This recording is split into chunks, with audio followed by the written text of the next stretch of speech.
The question is, the Aquatic project has construction money promised from RCC, from the county, and from the city, but more is needed from the taxpayer, several $million.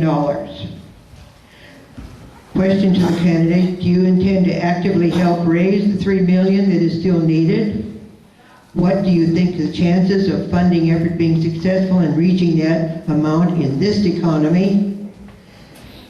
That's the first half of it. Frank, do you want to take that, and then I'll take the other half of it. Sure. Yeah, I think. Oh, there we go. No, I think we'll raise the money. I think there's a lot of efforts underway, and I've been involved in one major effort to help raise that additional funds.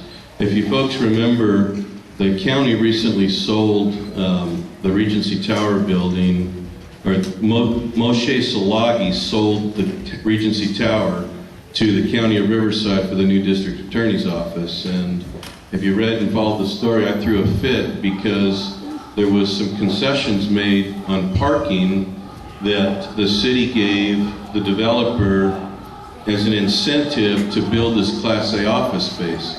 Notwithstanding, I've had several meetings with Mr. Salagi, who has promised to be a big, major contributor to that aquatic center once the sale is consummated and goes down. And that, he said, would be his way of paying back the city what I felt and several others was being shortchanged on that deal. So, yes, I think the money will be raised.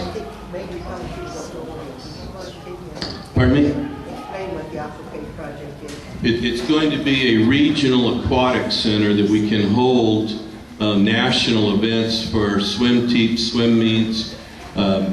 It's an aquatic center for a number of pools, which is a cooperative effort with the college and with the city. So there will be national events held, hopefully, at the new aquatic center.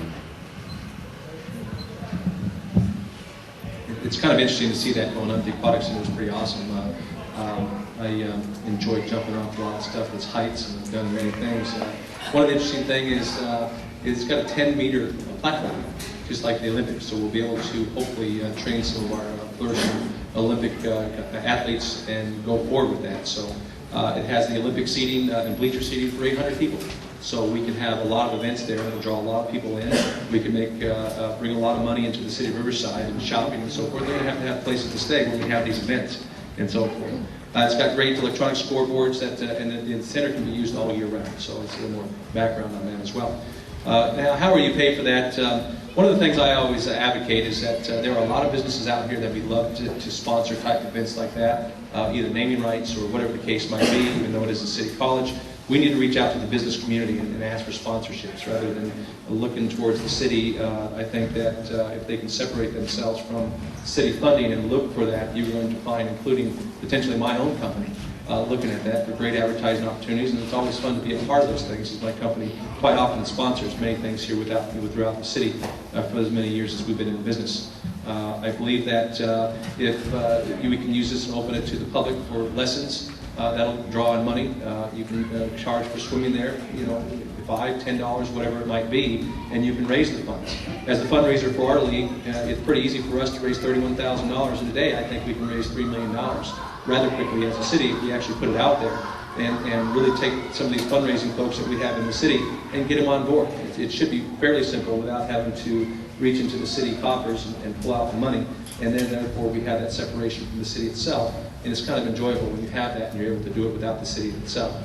I believe that the city will support that and that we'll have that completely available to us here shortly. I don't think a $3 million revenue draw to complete it would be that difficult at all. Very simple.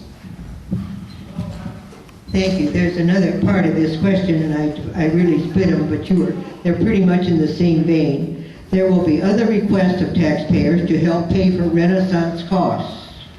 For example, the new main library and the museum and the civic auditorium. Do you think the citizens of Riverside will vote to support these costs out of their own pocket? What is the best way to get citizens to help support these civic projects? Frank, you want to take that first? Well, presently the short answer is no. I don't think that the voters would support a ballot initiative for a new library. Is it a worthy project? Of course it is. There was a blue ribbon panel empowered here a few months ago that did a group of citizens that did a long-term study, what the long-term needs for the library and museum were going to be. I think at the appropriate time when the economy turns around, which it will, I think the support will be there through education with the community. This community is known for passing those types of ballot measures. They passed the one, I can't remember, Barbara, you know the number, something C, I don't remember, to be honest with you, we've had so many. But they have been known for doing that, so yes, I think it will. The timing right now is not the time. I would not support a ballot measure today to go to the citizens of Riverside to say, do you want to pay a higher fee to have a library downtown? No, not today. Timing's not right. Well, I can say that's rather interesting that we have this huge $1.93 billion project for the Renaissance. We forgot about the library. And now they want us to turn around and take a look and where are we going to pay for that for? Remember I told you it's going to eclipse the $2 billion? Well, it's going to happen, folks. They're going to figure it out. The council is very, very good about not telling you how, or including the citizens on what to do. We're going to go ahead and do this anyway, whether you want it or not. I can quote several things just in the last few months that has happened to prove that. Renaissance, one of them, we did not have hardly any citizen input whatsoever. They had a few meetings, but they didn't tell you exactly how they were going to pay for it. They didn't tell you how much it was going to cost. And of course, it started off as less than $1 billion project, and it's nearly doubled at this point in time. Will citizens support that? Well, I think if we open the books and we are fair and honest with the folks and say and sell the reason why we need it in the future, then we possibly could get that. We've already passed a library tax on ourselves once, and apparently the library didn't get done. A few of them got done here at the Vegas Park area in Casablanca, and we paid for it twice out there in Orange Crest with the Melrose, and then we voted for a library tax again, and it got done finally. So I think that if we're smart with our money and we come to the citizens when the economy is much better and say this is what we want to do and how we're going to do it, it's going to have to be a huge public education, because right now the trust with the council and spending the money in which we do as a city is just not there, folks. And I don't see that happening in the near future. However, my having been in those meetings as well, it does have a need for it, there's no question. And then how are we going to do it? How are we going to do it effectively and efficiently without spending all the excess money that our city has a tendency to do with these change orders and so forth. But everyone has a personal stake in this, and I think that everyone should get involved and have an understanding of how we're going to do it. And then we got to open the books and be honest and straightforward and allow community participation in forums to get a general consensus. And that's the way you get things done. And the citizens will feel well about wanting to and having a ballot measure and vote on it. Interesting, we didn't have a ballot measure for the Renaissance, but now they want to have a ballot measure for this. So we'll see what happens. Now we go to questions from the floor. And Ruth, I want to make a quick comment to respond on something.